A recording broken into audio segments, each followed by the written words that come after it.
Hari Pentakosta.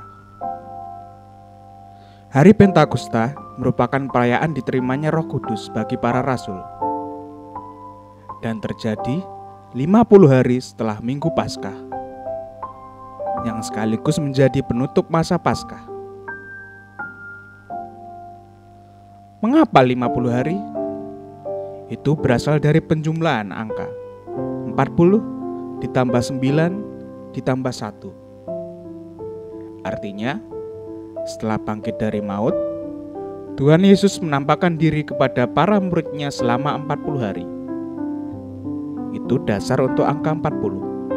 Nah, setelah masa penampakan 40 hari itu, Sang Kristus naik ke surga. Itu yang kita rayakan sebagai hari kenaikan Tuhan Yesus. Apa artinya angka 9? Itu merupakan jumlah hari novena Roh Kudus. Dan angka 1 merupakan hari Pentakosta itu sendiri. Dalam kitab Kisah Para Rasul diceritakan, sembari menunggu hari Pentakosta, para rasul bersama-sama dengan Bunda Maria bertekun dalam doa. Maka, baiklah pula jika kita berdoa bersama-sama dengan Bunda Maria memohon kerahiman Allah. Hal ini dapat kita wujudkan dalam novena Roh Kudus. Lalu, sebenarnya apakah Roh Kudus itu? Dalam iman kita sebagai umat Katolik, Roh Kudus adalah pribadi ketiga dari Tritunggal Maha Kudus yang bersama Bapa dan Yesus Sang Putra. Roh Kudus adalah kasih yang ditumpahkan bagi kita dari Bapa dan Putra. Pentakosta mengingatkan kita akan hal ini. Pentakosta bukan sekedar pengingat bahwa Yesus selalu ada bersama para muridnya. Namun, ia sekaligus memberanikan mereka dengan kekuatan yang melampaui diri mereka untuk melanjutkan pekerjaan Yesus, yaitu membangun kerajaan Allah di bumi. Roh Kudus memberikan mereka keberanian dan karunia agung, seperti berbicara dalam bahasa-bahasa baru. Hal ini menunjukkan bahwa Sang Sabda tidak lagi diperuntukkan hanya bagi Yerusalem, tapi ditujukan untuk disebarkan ke seluruh dunia. Pentakosta bukan hanya menjadi penutup masa Paskah, namun sekaligus menjadi hari lahir gereja. Gereja Katolik yang satu, kudus, Katolik, dan Apostolik. Pada hari Pentakosta, tahun 33 Masehi di kota Yerusalem, sebagaimana diceritakan dalam Kisah Para Rasul, gereja mulai ditampilkan secara terbuka di depan khalayak, dan dimulailah perwartaan Injil pada bangsa-bangsa. Ditampilkan secara terbuka dapat diartikan dilahirkan. Hari Pentakosta itu memang hari lahirnya gereja Kristus. Menurut kodratnya, gereja bersifat misioner, karena diutus oleh Sang Kristus untuk menjadikan semua orang murid-muridnya.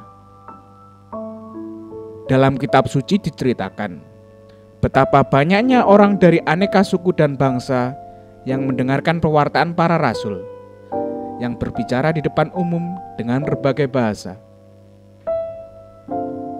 Kitab Kisah Para Rasul mencatat, suku dan bangsa itu satu demi satu, dan mereka itu menerima ajaran yang disampaikan oleh para rasul.